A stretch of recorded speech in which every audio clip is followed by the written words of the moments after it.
소상공인을 위한 명품 방송 성공예감 예사이켄 김용필입니다. 네, 대한민국을 대표하는 명품 방송을 지향합니다. 안녕하세요, 이세영입니다. 자, 언젠가부터인가 말이죠. 우리 네. 생활 속에서 이 명품이라는 말이 네. 상당히 흔하게 쓰이게 됐어요. 네, 그렇습니다. 특히 해외 명품 브랜드에 대한 제품 선호도 정말 높은 편이죠. 자, 지금 명품을 이제 좋아하시는 이유가 하나가요. 네. 브랜드 인지도 그 자체에 대해서 유혹을 느끼는 분들도 있겠지만 명품이란 이름 뒤에 숨겨진 이 제품의 품질, 그 품질에 대한 무한 신뢰가 아닐까 싶습니다. 네, 그 부분이 가장 중요한 예. 것 같습니다. 자, 그래서 오늘 이 시간에는요, 명품에 대한 얘기를 나눠볼까 합니다. 도움 말씀 주시기 위해서 강종원 소장님 나와 계십니다. 안녕하세요. 네, 안녕하세요. 자, 오늘 명품 컨설팅 부탁드리겠습니다. 예. 네. 자, 어제 이 업종별 맞춤 컨설팅 줌인에서 곰보 배추 소개를 해드렸는데 네. 이 방송이 나간 직후에 문의 전화가 엄청 많이 와, 왔다고 그래요. 그래서 네. 이번 기회에 우리 농장 대표님께도 도움을 드릴 수가 있어서 저희도 참 뿌듯합니다. 네. 자, 오늘 만나실 분도요, 아주 좋은 기회가 됐으면 좋겠고요. 소개를 해드릴까요? 이 해외 명품에 도전하는 우리 소상공인의 특별한 손길을 지금부터 만나보겠습니다. 네.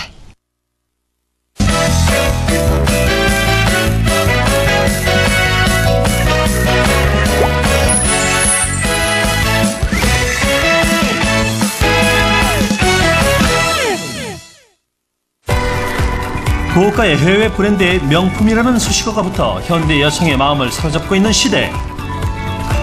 덕분에 해외 수입 브랜드는 연일 호황 중이라는데, 해외 브랜드에 맞선 국산 가방의 반격이 시작됐다.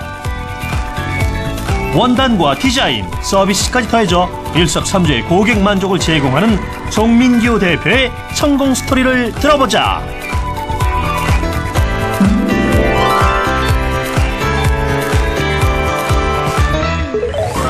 인천시 구월동에서 수제 가방 전문점을 운영 중이라는 오늘의 주인공, 바로 부지런히 뛰어갔습니다. 오늘 공개해 주실 송민규 대표. 안녕하세요. 네, 안녕하세요. 국내 수제 가방의 넘버원 브랜드 송민규 대표입니다. 넘버원 지금부터 브랜드. 제 성공 노하우를 알려드리겠습니다. 네, 기대하겠습니다.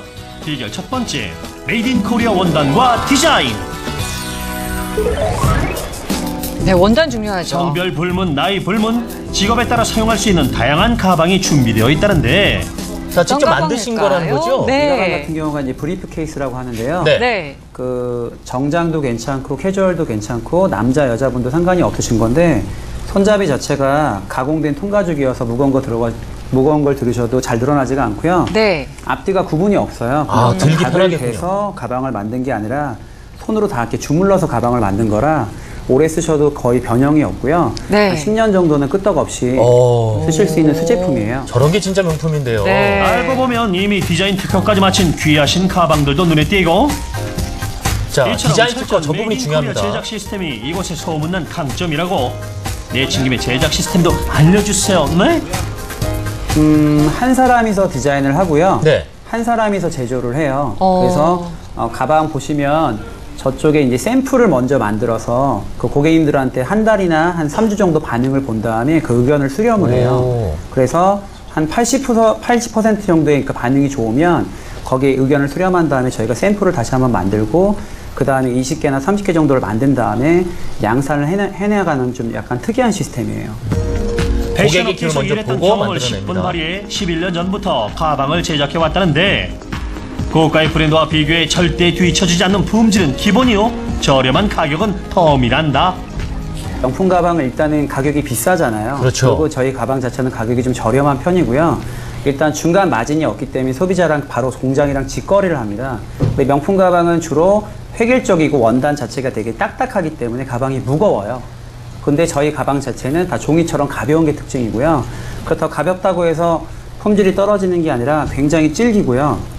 원단에 좀 스크래치가 잘 안 나는 특징이 있어요. 왜 그럴까요? 그건 왜 그러냐면 일반 그 시장에서 원단 시장에서 원단을 사오는 게 아니라 저희가 직접 원단을 개발하기 때문에 또 개발하는 원단을 저희가 또 수출을 하고 있어요. 오호. 덕분에 네. 남녀노소 다양한 사람들이 그의 가방을 찾고 있다는데, 이곳은 잠깐, 고급스러운 이곳의 원단이 가방들 특징입니다. 가격은 어느 정도인가요? 근데 가격은 얼마일지 평균 궁금해요. 가격대가요. 한 5만 원에서 여자 가방은 10만 원대 정도 와, 사는데요. 굉장히 보통 저렴한 요즘에 거거든요. 동대문 가시면 M 쇼핑센터나 아니면 S 쇼핑센터 가시면 보통 여자 가방들이 한 7만 원, 8만 원 정도에 팔아요. 근데 그게 중국산인지 베트남산인지 국산인지 알 길이 없어요, 일반인들은. 근데 저희 가방 가격대가 5만 원에서 10만 원대인데 거의 웬만한 브랜드보다 더 낫다라고 제가 자부를 하고요. 가격에 거품을 거품을 빼셨습니다. 확 뺀 가격이지만 고급 원단을 사용하는 것은 이곳의 철칙. 이 원단 또한 시크릿 성공 노하우 중 하나라는데 이거 같은 경우에도 인조 가죽이에요. 소가죽이 아니에요. 근데 보시면 거의 소가죽 같죠? 아, 이게 진짜 인조가죽이에요? 네, 믿을 수가 없을 정도 딱 보시면 소가죽 같아요. 근데 보통 원단 자체가 이렇게 인조가죽 이렇게 두껍게 안 나와요. 두껍고 이런 것도 소가죽보다도 훨씬 더라고 얘기하면 그렇지만은 거의 못지않게 오래 쓰실 수 있는 원단이고요. 자, 원단에 대한 노하우도 원단과 갖고 디자인을 활용한 계시고요. 토종 브랜드의 선전은 품질과 가격 만족도로 이어졌다는 사실. 손님이 상당히 많네요. 이쯤에 송민규 대표 좋은 가방 고르기 노하우를 전수해 주시겠다고. 좀 알려주시죠. 일단은 가방을 이렇게 당겨 보세요. 네. 이게 좀 쉽게 안 만드는 경우 같은 경우에는 간단하게 재봉을 해버리거나 장식을 그냥 대강 박는 경우가 되게 많아요. 근데 반드시 여기 뒤에다가 보강을 하고 가방이 튼튼하게 만들어졌는지 이렇게 당겨 보시면 빠지는 게 있습니다. 근데 그거는 100% 불량인데요. 이게 빠지지 않아야 돼요. 손잡이랑 몸체 부분을 당겨보라는 거네요. 안감 자체가 밑에까지 재단이 다 붙어 있는지 이렇게 네. 확 빠지시는 것 같은 경우에는 냅티가 잘 뜯어질 염려가 있으시기 때문에 질결 두 번째, 감성 마케팅으로 소비자와 통해라.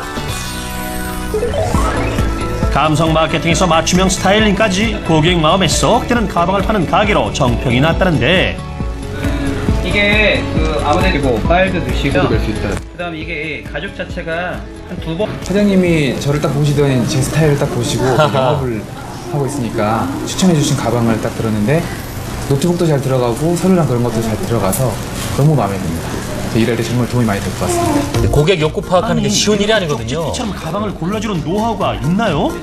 네, 가방을 골라주는 노하우가 있는데요. 일단은 저는 고객님들을 많이 코디를 하고 그다음 저 나름대로 되게 연구한 게 되게 많아서요. 제일 중요한 거는 고객님들의 키, 그다음에 제일 중요한 것도 성격도 중요합니다. 내가 멋을 잘 못 부리는 성격이 있고 그다음 내성적인 성격이 있으시고 외향적인 성격이 있으시고 내가 어떤 특정 색깔을 좋아하는 색깔이 있으세요. 엣지 있는 스타일링을 위해서는 고객을 진심으로 대하는 태도가 무엇보다 중요하다는 강민규 대표. 더하여 평생 AS 시스템부터 다양한 사은 혜택 등 여러모로 별난 서비스는 고객의 마음을 사로잡는 원동력이 되었다고. 얼굴이. 덕분에 2만 명이 우리 육박하는 PD님. 단골 고객들은 어느덧 든든한 국산 가방 지원군이 되었다는데 가방에 대한 자신감을 주는 가게? 뭐라 그럴까? 처음에 가방을 사고 가면 이거 내가 잘 샀나 안 샀나 되게 좀 그럴 때 있잖아요. 쇼핑을 하게 되면 갑자기 사갈 경우도 있지만 주변에서 물어보게 되는 경우에 되게 자부심을 느껴요. 그래서 항상 당당해요. 대한민국 여심을 사로잡은 토종 가방의 대활약. 그 안에는 품질과 서비스로 승부하는 송민규 대표의 노력이 함께했다. 가방과 함께 행복과 웃음을 서비스하는 그의 가게에서 나날이 업그레이드되는 국산 가방의 도약을 기대해본다. 국산 가방이 굉장히 품질도 좋고 원단도 많이 좋아졌습니다. 근데 너무나 명품들을 많이 찾으시고요. 명품 가방 같은 경우에는 거품이 많이 있기 때문에 가격도 너무 높은데 너무나 디자인 자체가 균일적이고 획일적인 게 되게 많습니다. 근데 국산 가방이 인지도만 좀 낮아서 그렇지 품질이나 디자인이나 이런 것들 절대 떨어지지가 않는데 국산 가방이 좀 인지도를 많이 좀 높여서 국산 가방을 좀 많이 좀 찾게끔 하고 싶은데 어떻게 하면 좋을까요? 저 부분 고민스러우실 수밖에 없을 것 같습니다. 네. 예. 해외 명품 브랜드가 정말 주목받고 있는 요즘인데 이 국내 가방이 조금 인지도를 높일 수 있는 방법이 있었으면 좋겠다는 생각이 들어요. 네, 맞습니다. 어차피 명품 하면 인지도 싸움이 어떻게 보면은. 네. 그래서 지금 기업체에서도 브랜드 인지도를 높이기 위해서 많은 마케팅 활동을 하는데, 한번 들어보셨을 거예요. 스포츠 마케팅, 네. 공익사업 마케팅, 스타 마케팅, 소비자 참여 마케팅 네. 등등 굉장히 많은 마케팅이 있어요. 예. 근데 스포츠 마케팅이라 그러면은 쉽게 얘기해서 어떤 경기장이나 이런 데에서 뒤에 보신 광고판이 있죠. 당구 대회다, 농구 대회다. 그런 광고 메시지를 통해 가지고 고객들한테 브랜드 인지도를 알려주는 방법이 있어요. 근데 그 부분은 재정적인 비용이 많이 들어가기 때문에 그렇죠. 대기업 외에는 좀 손대기 좀 어려운 부분이 있어요. 예. 그래서 지금 대표님 같은 경우는 공익사업 쪽으로 한번 권해주고 싶어요. 어떤 식으로요? 공익사업 그러면은 예전에 한번 문구 한번 들어보셨을 거예요. 자연을 푸르게. 네. 네. 그러니까 자연을 살린다는 의미를 담아서 예. 기업이 활동을 하면서 이제 브랜드 인지도를 높인 거고, 그다음에 뭐 도서상관 벽지에 있는 초등학교에 책걸상을 바꿔주자.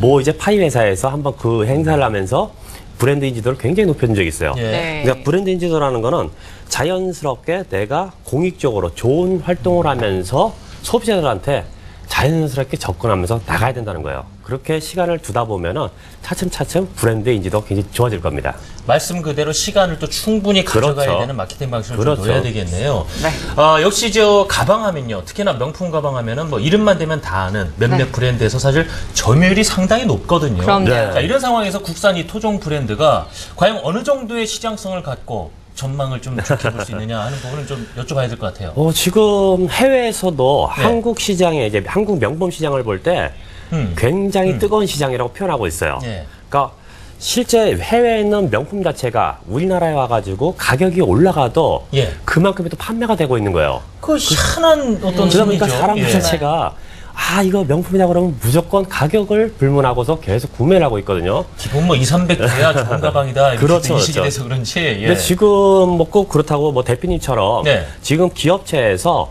해외 명품 브랜드를 가지고서 연구 분석을 해서 국내 브랜드로 재탄생하는 기업도 몇 군데가 생겼습니다. 그러면서 역으로 저희가 만든 제품을 매 해외로 수출을 하고 있어요. 근데 실질적으로 기술면이나 여러 가지 디자인 부분에서 봤을 때는 뭐 유명한 해외 명품 브랜드 그 수준에 저희가 한 90% 정도 육박했다 보시면 될 거예요. 이제 뭐 따라잡으려면 얼마나 안 남았겠죠?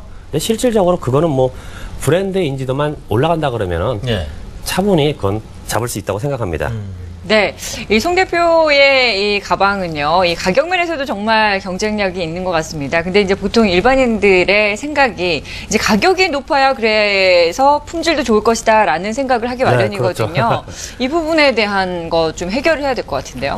예전에 뭐 해외에서 톱 모델이 네. 국내산 저가 가방을 메고서 한번 돌아다닌 적이 있었어요. 그게 또 파파라치들한테 찍혀가지고 네. 네. 야 이거 무슨 가방인데 처음 보는 가방이다 해가지고 한번 이슈가 된 적이 있는데 그 모델이 한 말이 자 내가 어떤 명품 브랜드보다도 네. 한국의 저가 가방이 나한테 맞고 편리하다. 그런 얘기를 해가지고 굉장히 화제가 된 적이 있었어요. 예. 근데 실질적으로 뭐 저가 뭐 제품 하면은 소비자들이 생각하는 게 야 이거는 뭔가 하자가 있는 제품이거나 기능성으로 떨어지지 않나. 꼭 그런 생각을 좀 많이 하세요. 네. 근데 꼭 그렇지는 않습니다. 아까 뭐 대표님께서 얘기했듯이 브랜드 가치 때문에 거품이 좀 많이 올라가 있는 상태예요. 근데 그 거품을 제거를 하면 솔직히 가방값은 떨어질 수 있다는 거죠. 근데 소비자들이 그 부분에 대해서 정확히 인지를 못하기 때문에 대표님이 판매를 하면서 그 부분들을 고객들한테 충분히 어필해 주시는 게 가장 좋습니다. 네, 사실 뭐 브랜드 네임이죠. 그죠, 그렇죠. 가격이요. 그 부분을 뭐 차근히 어필해 준다 그러면은 예.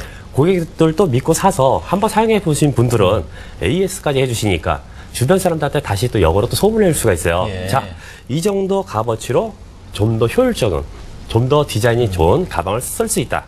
그렇게 된다 그러면은 충분히 생산이 있을 겁니다. 예. 이 대대적인 홍보 비용을 쓰기가 아무래도 부담스러우니까요. 말씀 듣다 보니까 이게 스타들 예. 또 노출시키는 게 그렇죠. 브랜드 이미지를 한 번에 올릴 수 있는 그런 그렇죠. 방법이 되겠다 생각이 들고요. 일단 이 송민규 대표님 보니까 제3 목록 1호가요. 이 서비스 노트라고 네. 아까 화면에서 보셨지만 네. 10년 고객, 20년 네. 고객을 생각하고 다가가기 때문에 그만큼 제품에 대한 자부심이 있으신 거거든요. 네. 자, 현재 이런 고객들에 대한 여러 서비스 외에도 또 어떤 네. 부분을 좀 보강하면 좋겠습니까? 지금 뭐 저 대표님께서 예. 뭐 고객들 찾아오는 고객들한테 뭐 쿠폰도 나눠주고 여러 가지 하신다고 들었거든요. 예. 근데 실질적으로 내가 만든 제품을 일단 고객들한테 보여주고 판매를 하기 때문에 고객이 참여할 수 있는 공간이 좀 없어요. 어차피 수제 가방이라 그러면은 내가 원하는 용도, 색상을 고객들이 직접 참여를 해서 예. 자 이런 식으로 제작을 해주십시오. 저는 가방을 어떤 용도로 쓰면 사용하고 싶습니다. 예. 거기에 맞게 좀 제작할 수 있는 고객 참여 시스템이 있었으면 어떨까?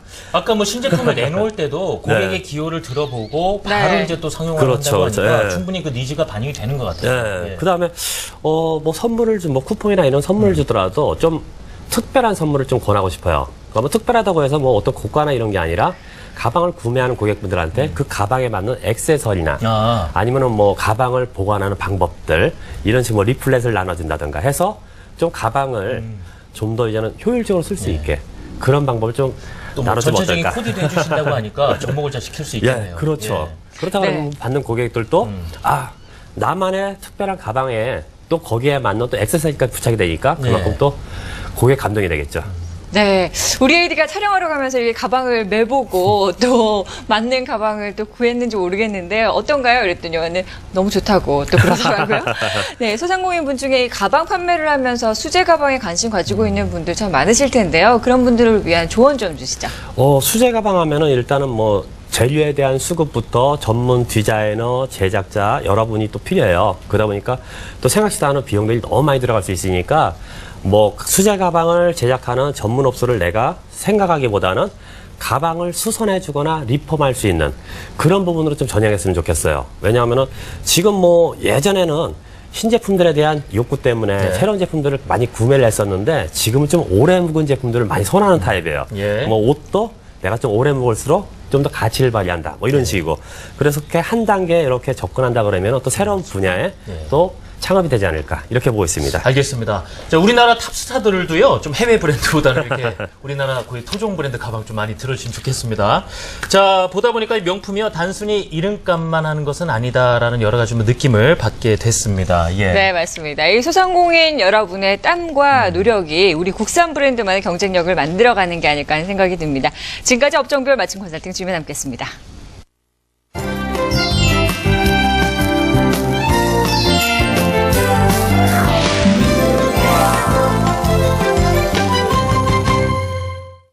자, 소상공인들의 호흡이 살아있는 상권으로 가보겠습니다. 상권 분석 우리 동네입니다. 상권 분석 우리 동네 네. 오늘 함께해 주실 안주현 캐스터 나와 있습니다. 안녕하세요. 네, 안녕하세요. 활기찬 소상공인들의 웃음을 응원합니다. 안주현입니다. 자, 지금까지 보시면서 아시겠지만 보통 뭐 대단지 아파트라든가 오피스텔이 하나 딱 들어섰다 하면 자연스럽게 상권이 이제 발달하기 시작하잖아요. 그렇습니다. 그렇게 또 대표적으로 네. 탄생되는 것이 신도시 상권들이 아닐까 싶어요. 뭐 그동안 상권 분석 네. 우리 동네 하면서 일산이라든가 분당 같은 또 신도시도 많이 소개해 드렸는데요. 그럼요. 예전에는 이제 신도시로 불렸다가 어느덧 탄탄하게 자리 잡은 곳들이 많이 있습니다. 오늘도 이 서울 근교 쪽으로 좀 가본다고요? 예. 네, 오늘은 잠시 서울 상권에서 벗어나서 수도권 지역 경기도로 가볼 텐데요. 부천 중동 상권입니다.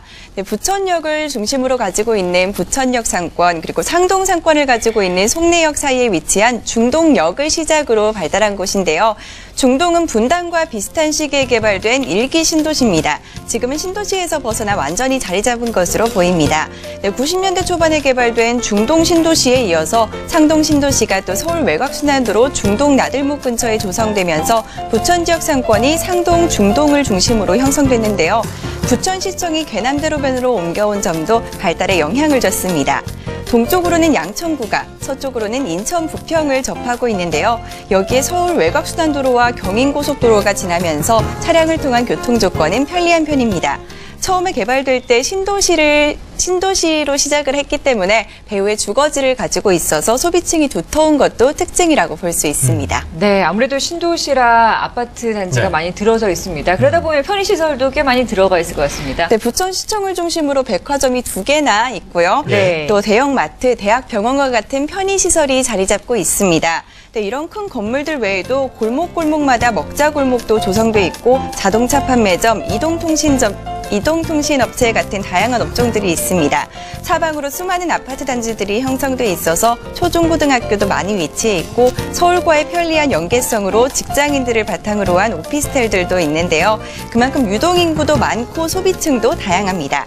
부천 지역 내에서 부천역 주변과 함께 가장 발달한 곳이 중동 상동 상권이라고 볼 수 있는데요. 부천역이 오랫동안 곁에 있었던 상권이라고 한다면 이 중동 상권은 새롭게 자리 잡은 세련된 형태의 상권이라고 보여집니다. 뭐 얘기 들어보니까 교통도 편리하고 네. 소비층도 다양하고 정말 많은 업종들이 포진해 있을 것 같은데 오늘은 그 중에서도 어떤 업종을 좀 살짝 들여다볼까요? 네, 우리 생활 예. 중에서 의식주 빼놓을 수 없죠. 그 중에서도 오늘은 의류업종에 대해 알아보겠습니다. 그래요?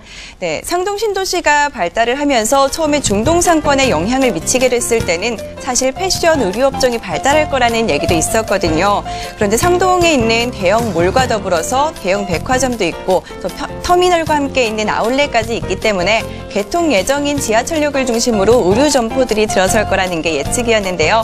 하지만 중동 상권의 모습을 보면 이런 대형 몰들이 의류 업종을 거의 다 가져간 것으로 보이고요. 네, 주변에 작은 규모로 여학생들을 대상으로 한 옷가게들만 자리 잡고 있습니다.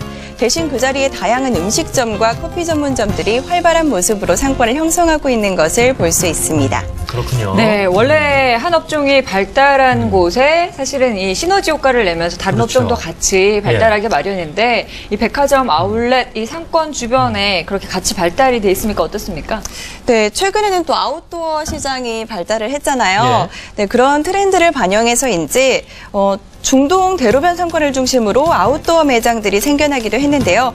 하지만 이런 아웃도어 의류 매장이 완전히 자리 잡을지는 지켜봐야 할 것으로 보입니다. 사실 뭐 소상공인이 많이 진출해 있는 업종 중에 하나가 바로 이제 의류 업종인데 조금 전에 말씀하실 때 이 중동 상권이 1호선 송내역과 부천역 사이라고 네. 말씀하셨거든요. 이쪽 지역도 의류 업종이 그렇게 좀 많이 발달하지는 못했는지요? 네, 중동 상권보다는 네. 또 골프웨어를 중심으로 한 상권이 상동 상권에 형성이 돼 있고요. 네. 또 부천역 주변과 지하상가에는 10대부터 20대를 중심으로 한 의류 업종이 발달해 있다고 여겨집니다. 또 송내역에는 대형 쇼핑몰도 자리 잡고 있습니다. 네.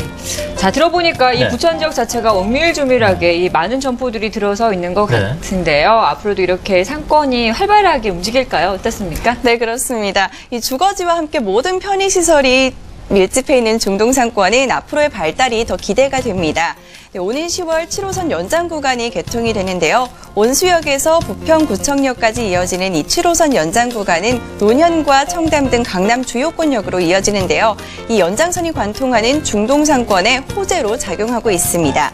더 많은 사람들이 찾게 되면 더 다양한 업종들이 자리 잡게 될 텐데요. 그때는 제가 또 부지런히 준비를 해서 또 다른 업종에 대해 소개해드리도록 하겠습니다. 좋습니다. 부천 중동 상권 다시 한번 상권 분석 우리 동네에서 만나기를 기대해 보면서요. 네. 자, 오늘 안지원 캐스터 잘 들었습니다. 네, 고맙습니다. 예. 자, 부천의 중동 상권 앞으로 얼마나 발전 가능성이 있다고 보십니까? 중동하면은 부천시의 45%의 아파트가 밀집 집약되어 있는 곳이에요. 예. 그러니까 부천시 그 큰 지역에서도 주거 인구가 탄탄하네요. 주거 인구가 굉장히 크다는 네. 얘기예요. 네. 근데 좀 약간 염려스러운 부분 자체가 네. 중동 지역에 있는 아파트 단지들이 대부분 서울이나 인천에 출근하는 샐러리맨들이 많다는 이유예요. 네. 그것 때문에 베드타운으로 변환이 돼버렸어요. 그러다 보니까 낮에보다는 저녁에 움직이는 형태. 그래서 보통 이제 낮에 좀 이제 문을 좀 약간 좀 늦게 연다던가 뭐 이런 형태로 해서 네. 매장들이 좀 운영되고 있다는 거예요. 네. 그래서 지금 뭐 상권 자체가 뭐 주변에 다시 상동 쪽으로 뭐 전철역이 또 들어오기 위해서 또 준비를 하고 있고 여러 부분에서 보고 있는데 뭐 고객들 같은 경우는 신규 고객이 흡입되기보다는 기존의 고객들 위주로 계속 형태가 유지가 될 것 같습니다. 그는. 아, 그렇습니까? 지금 말씀 들어보면요. 45% 아파트가 밀집되어 있다. 네. 주거 인구가 일단 탄탄하고 학교들도 있어서 뭐 10대층, 20대층도 탄탄할 것 같은데 그렇다면은 의류 업종도 충분히 수요가 발생할 것 같거든요. 네. 의류 업종에 종사하고 있는 분들이 좀 어떤 점에 주력을 하면은 좀 재미를 볼 수 있을까요? 네. 근데 기존에 지금 현재 뭐 대형마트, 쇼핑몰 네. 이런 부분에서 이제 웬만한 브랜드의 의류를 다 가지고 있어요. 그러다 보니까 개인 의류 매장들이 예. 지금 약간 어려움을 겪고 있는데 네. 실질적으로 내가 브랜드 샵을 운영해가지고는 대형 업체와 경쟁을 하기가 좀 어렵습니다. 그렇다면 그래서 예. 좀 약간 개성 있는 제품들을 아. 취급하면 어떨까?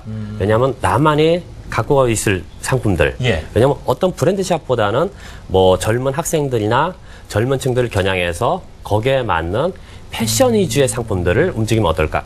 이렇게 생각하고 있습니다. 예. 네. 자, 오는 10월 7호선 연장으로 더욱더 기대가 되는 상권이죠. 이 중동 상권에 대해서 알아봤습니다. 지금까지 상권 분석 우리 동네 함께 했습니다. 자, 오늘 얘기를 나누다 보니까요. 모 커피 회사의 광고 카피가 떠오릅니다. 작은 차이가 명품을 만든다. 뭐 이런 얘기가 있었죠. 우리의 삶에서도 아주 작은 차이가 시간이 지나고 나면은 이 삶 전체를 바꿀 수도 있습니다. 네, 맞습니다. 명품 소상공인으로 자리 잡는 그날까지 네. 저희 성공예감 예스 아이캔이 늘 함께 하도록 하겠습니다. 자, 성공예감 예스 아이캔 뭐 컨설팅 받으시면서 참 도움을 받는 분들이 많다고 하니까 기분이 좋은데요. 네. 언제든지 연락 주십시오. 2627-52 5012, 5013번 2대의 전화 열어놓고 여러분을 기다리겠습니다. 자, 여러분의 명품 방송 역시 성공 예감 Yes I Can입니다. 오늘도 성공하십시오.